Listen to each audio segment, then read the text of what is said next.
ॐ अथ स्वस्ति वाचनं भद्रसूक्तम् हरिः ॐ नो भद्राः क्रतवो यन्तु विश्वतो दवदासो अपरीतास उद्भिदाः देवानो यथा सदमिद्व्रीडे असन्नप्रायुवो रक्षितारो दिवे दिवे देवानां भद्रा सुमतिर्यजूयतां देवाना गुंगरातिरभिनो निवर्तताम् देवाना गुंसख्यमुपसेदिमा वयं देवान आयुः प्रतिरन्तु जीवसे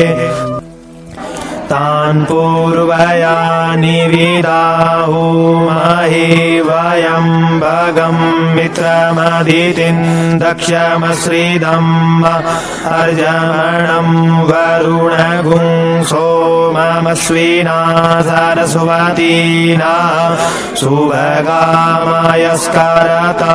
तन्नो वातो मयो भुवातु बेखजन्तन्माता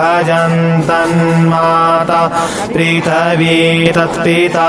द्यौः तद्ग्रावाणः सोमसुतो मायो भुवस्तरश्विना शृणोतन्दिज्ञाजुवम्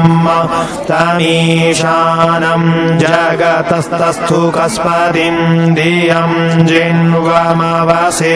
पूमहि वयं पूखानो जथा वेदसाम सद्वृदे रक्षिता पायुरदब्धः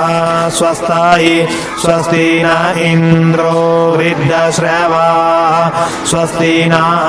पूखा विश्ववेदाः स्वस्ति नस्तार्क्ष्यो अरिष्टनेमिः स्वस्ति नो बृहस्पतिर्दधातु बृहदश्वा मरुतः कृष्णीमातरः सुगञ्जावानो विदधि कुजगमयः अग्निजिह्वा मानवः सूरचक्षसो विश्वेनो देवा अवसागमन्यः भद्रं कर्णीभिः शृणुयाम देवा भद्रं पश्येम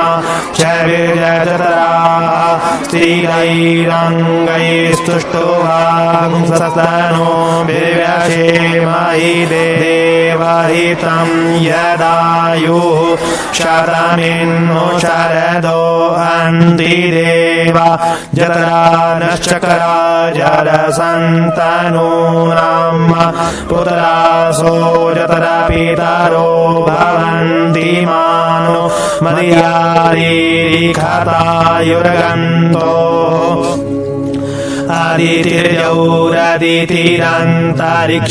आदितिर्यौरदितिरन्तरिक्षमदितिर्माता स पिता स पुत्रः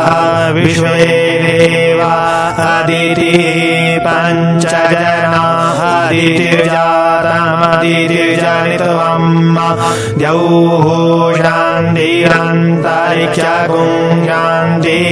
पृथिवी शान्तिरापः शान्तिरोगदयः शान्ति वनस्पतयः शान्तिर्विश्वे देवाः शान्तिर्ब्रह्म शान्तिः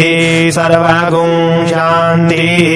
शान्तिरेव शान्तिः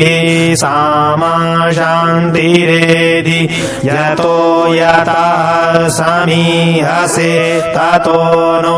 अभयं कुरु सम्नः कुरु प्रजाभ्यो भयं नः पशुभ्यः गणानां त्वा गणपतिगुं हवामहे प्रियाणां त्वा प्रियपतिगुं हवामहे हवामहे निधीनान्तवा निधिपतिगुं हवामहे वशो मम आहम जानि गर्भधमा त्वं जासि गर्भधम् अम्बे अम्बिकें बालिकेन मानयति कश्चन सस्यस्वाका सुभद्रिकां कम्पीरवासिनीम् श्रीमन्महागणाधिपतये नमः लक्ष्मीनारायणाभ्यां नमः उमामहेश्वराभ्यां नमः वाणी हिरण्यगर्भाभ्यां नमः शचीपुरन्दराभ्यां नमः मातृपितृचरणकमलेभ्यो नमः इष्टदेवताभ्यो नमः कुलदेवताभ्यो नमः ग्रामदेवताभ्यो नमः वास्तुदेवताभ्यो नमः स्थानदेवताभ्यो नमः सर्वेभ्यो देवेभ्यो नमः सर्वेभ्यो ब्राह्मणेभ्यो नमः ॐ सिद्धि बुद्धि सहिताय श्रीमन्महागणाधिपतये नमः ॐ शुकश्चैकदन्तश्च कपिलो गजकर्णकः लम्बोदरश्च विकटो विघ्ननाशो विनायकः धूम्रकेतुर्गणाध्यक्षो बालचन्द्रो गजाननः